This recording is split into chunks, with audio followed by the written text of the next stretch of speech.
Is this the year Derek McDonald finally breaks out for Syracuse football, perhaps become an all-ACC linebacker? Let's talk about it.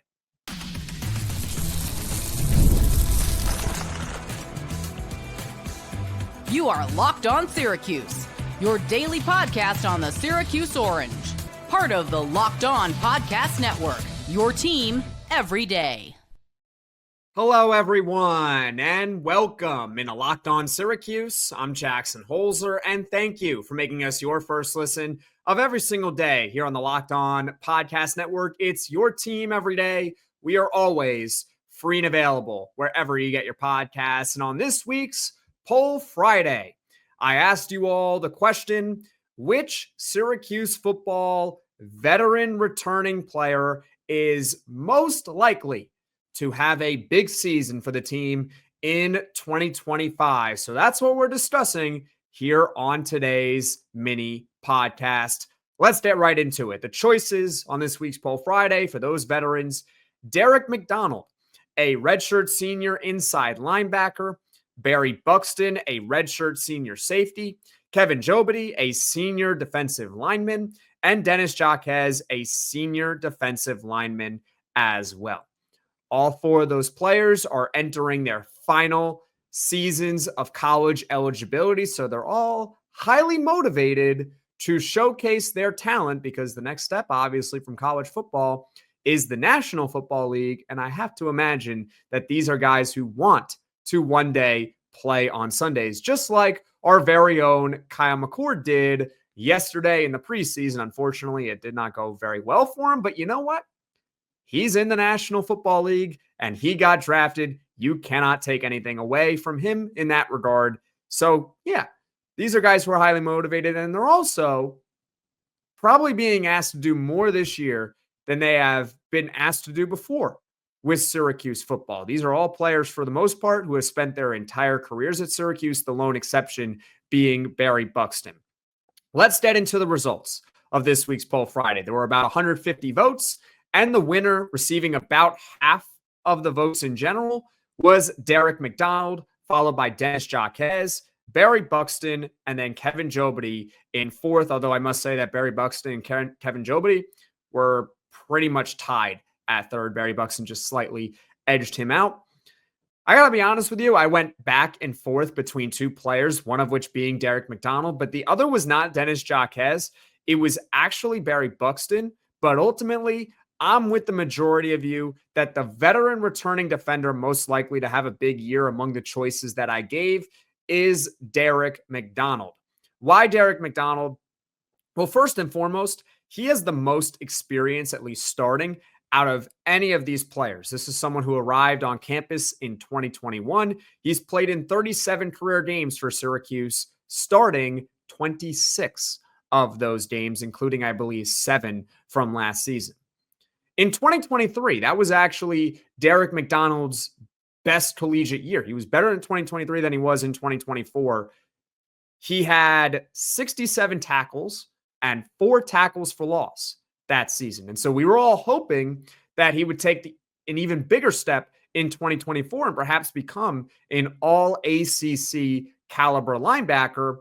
But unfortunately, he regressed. He went down to 55 tackles and only 1 tackle for loss. Derek McDonald is someone who has all the tools, in my opinion, to be an all-ACC caliber linebacker, whether it's first team, second team, third team, or even just honorable mention. He's got the tools. He's smart. He's got the leadership. Teammates have always raved about Derek McDonald. But for whatever reason, he kind of always leaves you wanting just a little bit more. We're all kind of hoping that Derek McDonald can be the next great inside linebacker for Syracuse football. And they've had a number of great inside linebackers over the past couple of seasons. Mikel Jones, all-ACC inside linebacker, followed by Marlowe Wax, who was an all-ACC linebacker for Syracuse. We're hoping Derek McDonald can take that next step, but for whatever reason, it just hasn't come all together for him. But is this the season that it does? Comment your thoughts in the comment section below. Now, coming up, what has been holding Derek McDonald back? We'll discuss more on Locked On Syracuse coming up next. As summer winds down, there's something nice about getting back into a routine you love, and Wayfair makes it easy to set yourself up for the season ahead. From bedding and linens to storage solutions for every room, Wayfair is your one-stop shop to refresh your home. I recently grabbed a new couch from Wayfair, and it's been the perfect addition to my home. This is the perfect time to get my home ready, whether that's organizing, upgrading my workplace, or making weeknight dinners easier. Get organized, refreshed, and back to routine for way less. Head to wayfair.com right now to shop all things home. That's WAYFAIR.com. Wayfair, every style, every home.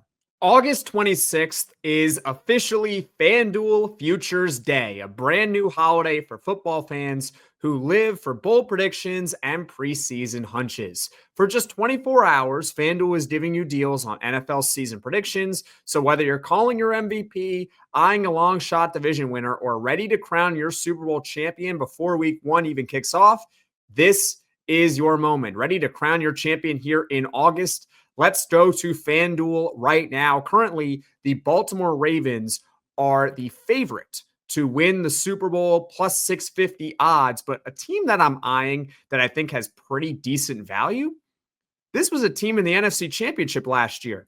The Washington Commanders are plus 2,000 to win the Super Bowl. Are you buying into the hype of Jaden Daniels? I know they have a kind of a contract dispute going on with Terry McLaurin, but if that gets resolved, this is a Washington team that I do think can take that next step, get to the Super Bowl. And if you can get to the Super Bowl, as we saw last year, you can win the Super Bowl, right?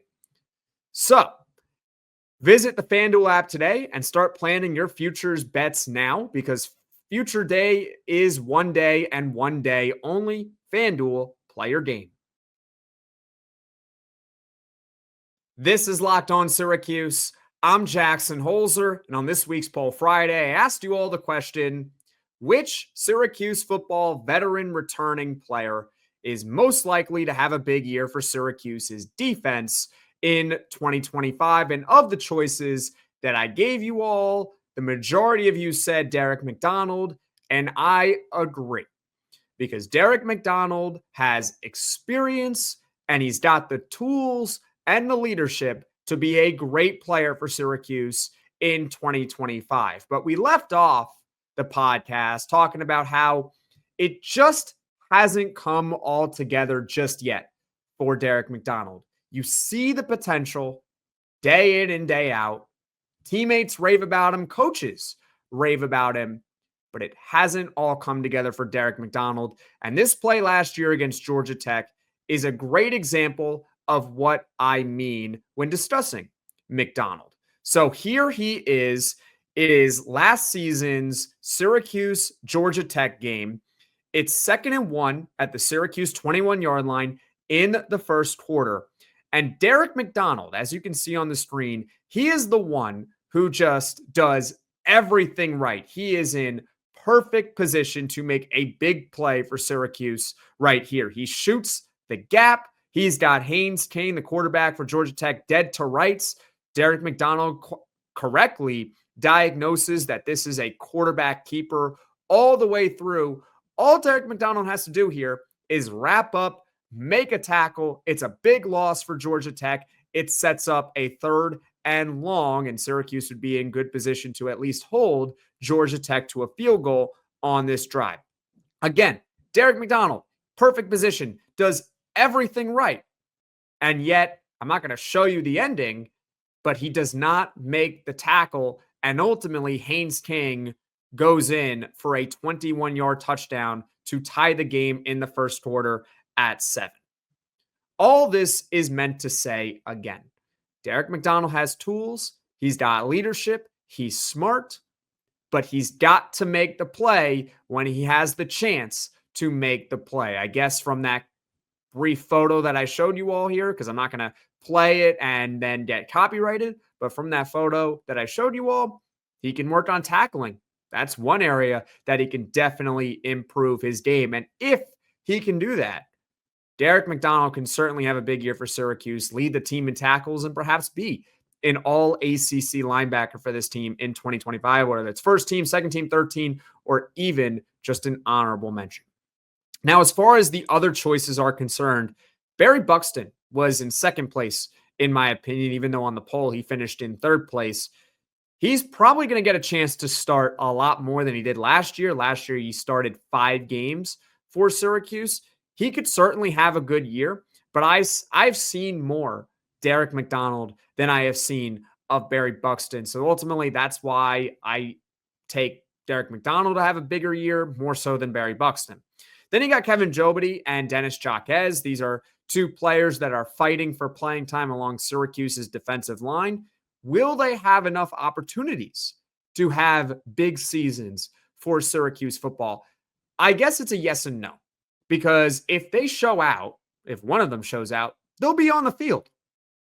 Simple as that. Not like Fran Brown is going to sit here and place someone over them who is worse. Right? So if they prove that they deserve more playing time, if they prove that they should start every game and that they can put up 6-7 sacks and be elite run defenders, then they're going to play. But I don't know necessarily if they truly have that in them. I guess when you compare them to Derek McDonald, who has started plenty, and Berry Buxton, who started 5 games last season. But what do you think?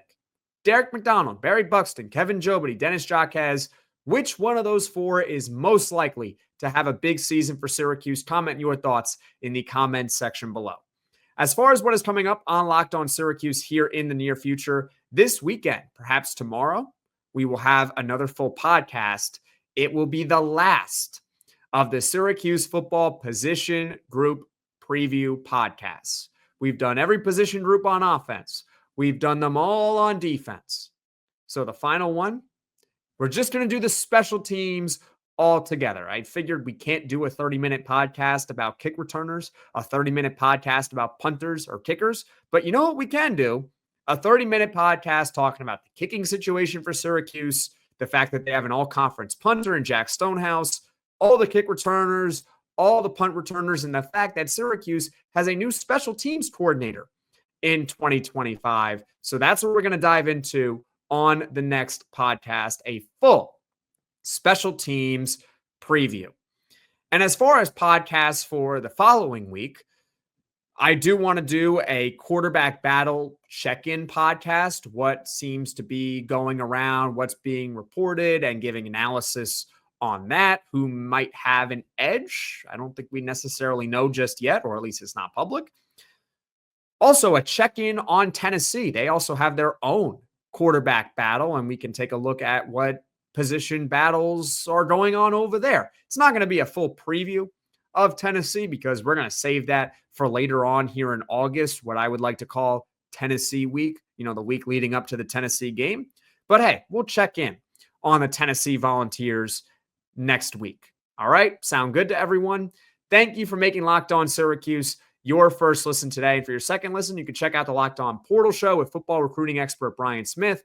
You can also check out Locked On ACC with Alex Dono and Kenton Gibbs. And hey, if you want more college football content, Locked On College Football with Spencer McLaughlin. You can find all those channels on YouTube or wherever you get your podcasts. Folks, thank you all so much for watching. Thank you all so much for listening. If you like this podcast, be sure to hit the like button. If you really enjoy the podcast, be sure to hit subscribe. Tell all your friends about Locked On Syracuse, and I will see you all again soon.